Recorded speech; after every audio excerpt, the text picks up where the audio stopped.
ব্রাহ্মণবাড়িয়ার বিজয়নগরে কাজী মোহাম্মদ শফিকুল ইসলাম কলেজের সমাজ বিজ্ঞান প্রথম বর্ষ শিক্ষার্থীদের উদ্যোগে অনুষ্ঠিত হয়েছে রঙিন ও প্রাণবন্ত এক পিঠা উৎসব।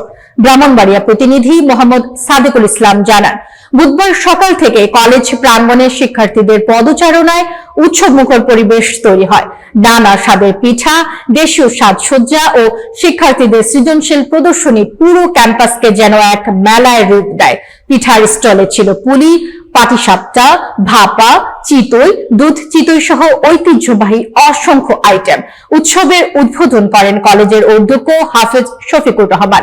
তিনি বলেন, এ ধরনের আয়োজন শিক্ষার্থীদের সৃজনশীলতা, নেতৃত্ব গুণ ও সামাজিক দায়িত্ববোধ বিকাশে গুরুত্বপূর্ণ ভূমিকা রাখে। বিশেষ অতিথি ছিলেন সমাজবিজ্ঞান বিভাগের প্রধান মিজানুর রহমান ও বিভাগীয় অধ্যাপক আব্দুল বাতেন। তারা শিক্ষার্থীদের এমন সাংস্কৃতিক আয়োজন অব্যাহত রাখার আহ্বান জানান। শুধু প্রথম বর্ষ নয়, উৎসবে অংশ নেয় সমাজবিজ্ঞান বিভাগের সব বর্ষের শিক্ষার্থীরা। কেউ পিঠা বানিয়ে এনেছেন, কেউ স্টল সাজিয়েছেন, কেউ পরিবেশন করেছেন গান ও কবিতা। সব মিলিয়ে অনুষ্ঠানটি পরিণত হয় এক প্রাণবন্ত মিলন মেলায়। শিক্ষার্থীদের দাবি, পড়াশোনার পাশাপাশি সাংস্কৃতিক চর্চা তাদের দলগত কাজ শেখায় এবং দেশীয় ঐতিহ্যের সঙ্গে আরো গভীরভাবে যুক্ত করে। আয়োজকরা জানান, পিঠা উৎসব এখন থেকে প্রতি বছর নিয়মিত আয়োজন হিসেবে চালিয়ে নেওয়ার পরিকল্পনা রয়েছে।